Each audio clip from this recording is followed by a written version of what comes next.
Hola, ¿qué tal?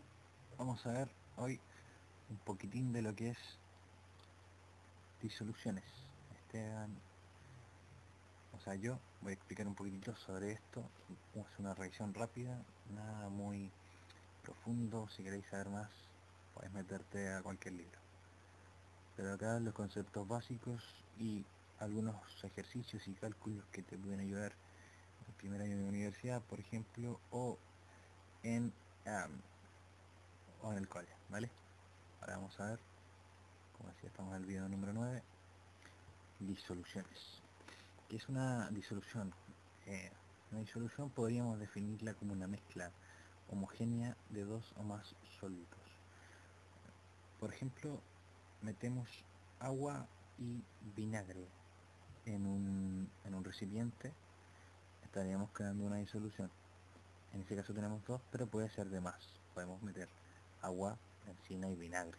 Y también tendríamos una disolución. Tendríamos tres componentes, pero también sería una disolución. Los componentes de una disolución no varían entre sí. Vale decir que, como ya dijimos, es homogénea. Hay 6 tipos de disoluciones, ¿vale? Cuando mezclamos un gas y un gas, nosotros vamos a tener un gas.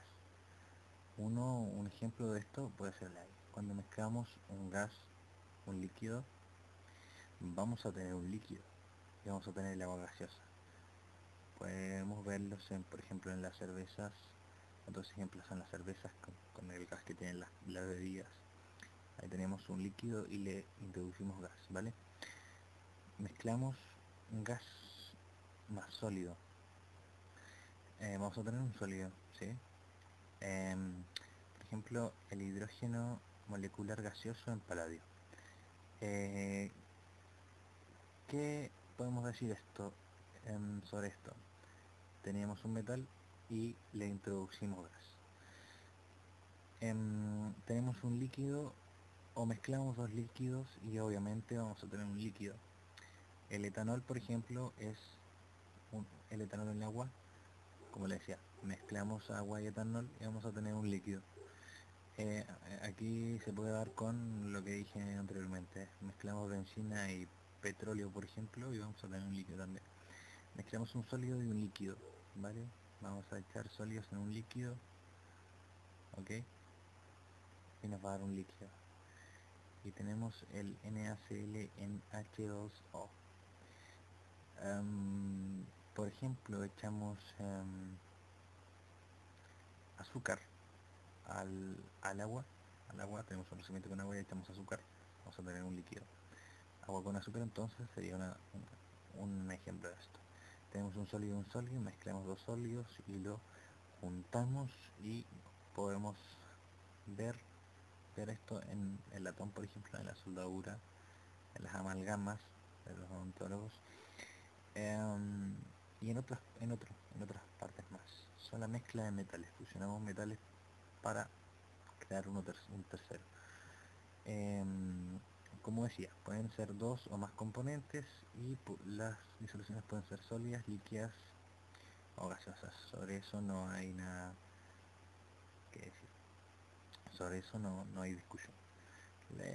La podemos clasificar según su estado, ¿vale? Saturada, no saturada y sobresaturada. ¿Ok? La saturada es cuando tenemos el soluto al máximo. La no saturada es cuando no tenemos soluto visible o tenemos poco soluto. Y la sobresaturada cuando ya el soluto es visible y está en exceso. Recordemos que en la sobresaturada se puede desprender el soluto que sobra y cristalizarse. En estado puro los elementos tienen un semi-orden, ¿vale? Cuando tenemos solamente agua va a haber un cierto orden. Pero cuando se hace una mezcla se produce un desorden. Vamos a agregar a nuestra agua benzina, el típico, la típica mezcla. ¿Qué pasa? Se va a producir un desorden. ¿Qué pasa con ese desorden? Ese desorden nos va a ayudar a formar la disolución.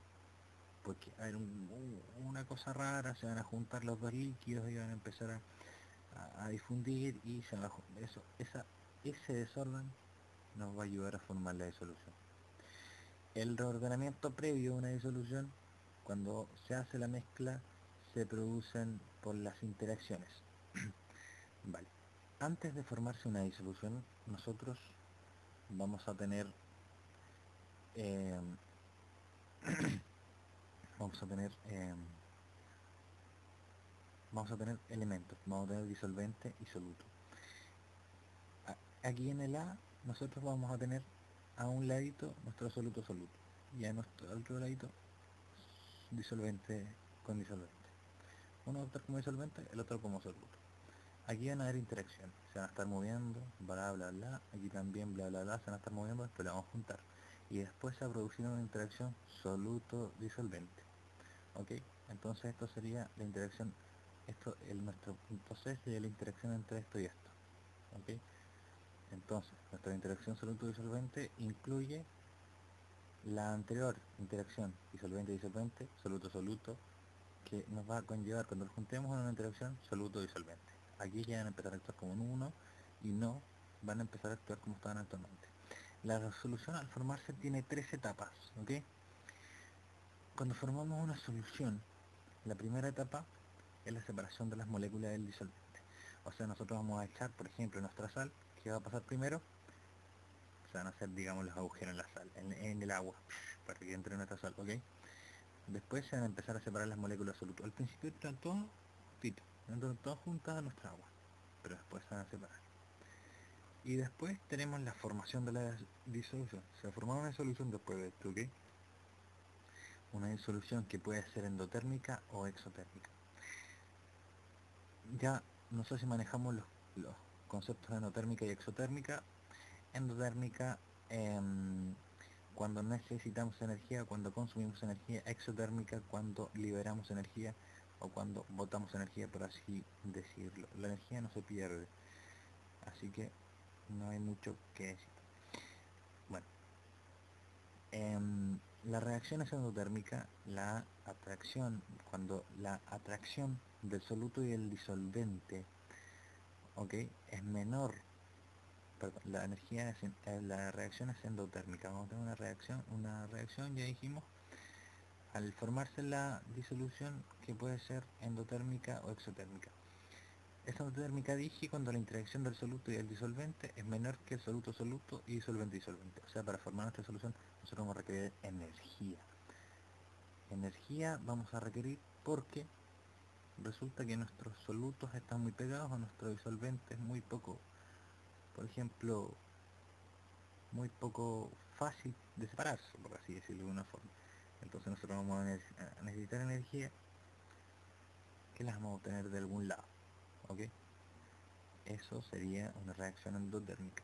También tenemos reacciones exotérmicas si la atracción soluto-disolvente es mayor que soluto-soluto, disolvente-disolvente.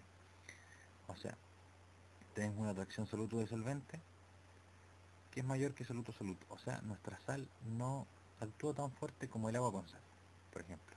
O nuestra agua no actúa tan fuerte entre sí como nuestra agua con sal. Entonces va a ser mayor la fuerza de reacción entre el agua y la sal y vamos a tener una energía exotérmica, por dar un ejemplo. Algunos conceptos que debemos de dominar aquí: lo semejante disuelve lo semejante. Esto se refiere principalmente a a las, a las cargas de las moléculas o de los solventes o solutos, lo que quieran. Las sustancias polares se, se van a disolver mejor en sustancias polares, y las sustancias apolares se van a disolver mejor en sustancias apolares. El agua puede hacer las dos cosas. El agua es disolvente o disolvente universal. Los líquidos mixibles, hay que manejar este concepto. Los líquidos son mixibles cuando son solubles entre sí y ¿qué es solubilidad? La solubilidad es cuando una sustancia se disuelve en un solvente apropiado, y la insolubilidad es cuando no se va a disolver. Entonces, líquidos mixibles son solubles entre sí en cualquier proporción, ¿ok? Se pueden juntar y en cualquier proporción y no va a haber problema. A ver si se me ocurre algún ejemplo. Vamos a la piscola. La piscola, el ron cola, la whisky cola, etcétera. No se va a producir una capa, digamos, pero sí se van a poder juntar entre sí y no se van a separar demasiado y en cualquier proporción. O sea, ¿qué decimos? La Coca-Cola y el pisco son mixibles entre sí. La solvatación es cuando una molécula o ion se va a rodear de el disolvente. Lo vemos, por ejemplo, con los iones de hidrógeno